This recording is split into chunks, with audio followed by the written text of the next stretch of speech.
कराची में इस वक्त ईदगाह ग्राउंड नाज़िमाबाद पर मौजूद हूँ और मेरे साथ टाउन चेयरमैन सैयद मोहम्मद मुजफ्फर साहब, नुमान साहब, इसी तरह हमारे इलेक्टेड सारे यूसी चेयरमैन और हमारी मुंतखब टीम और इसके साथ साथ टाउन एडमिनिस्ट्रेशन मौजूद है। इस वक्त शहर कराची में सुबह में और दोपहर में बारिश के जो स्पेल हुए हैं,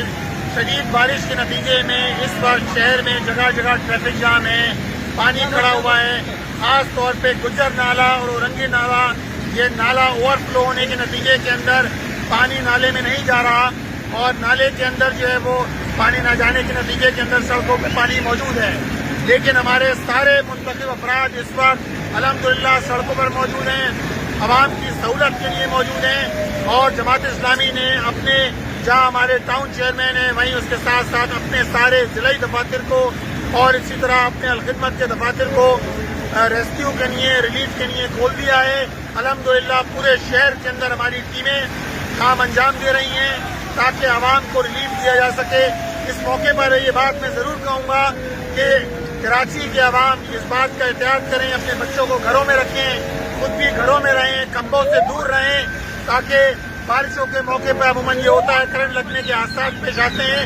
एक दूसरे का भी ख्याल रखें और साथ साथ एक दूसरे के साथ मामलत भी करें,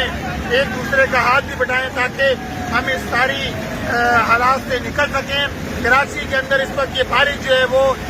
सूबाई हुकूमत की नाअहली, बदइंसानी का नतीजा ये है कि जो बरसाती नाले हैं उन बरसाती नालों के अंदर जो है हम देखते हैं उसके अंदर जो है वो कचरा भरा हुआ होता है, उसको मिला दिया गया है, जिसके नतीजे में ये बरसाती नाले भी भरे हुए होते हैं। बड़े नालों की सफाई नहीं की गई है, जिसके नतीजे के अंदर इस वक्त आवाम को मुश्किलात का सामना करना पड़ रहा है। लेकिन इन सारे हालात के अंदर अल्हम्दुलिल्लाह जमात की मुंतखब क़यादत लोगों के दरमियान मौजूद है। आवाम को तना नहीं छोड़ेंगे और उनकी खिदमत के लिए जो काम अंजाम दे सकेंगे करेंगे।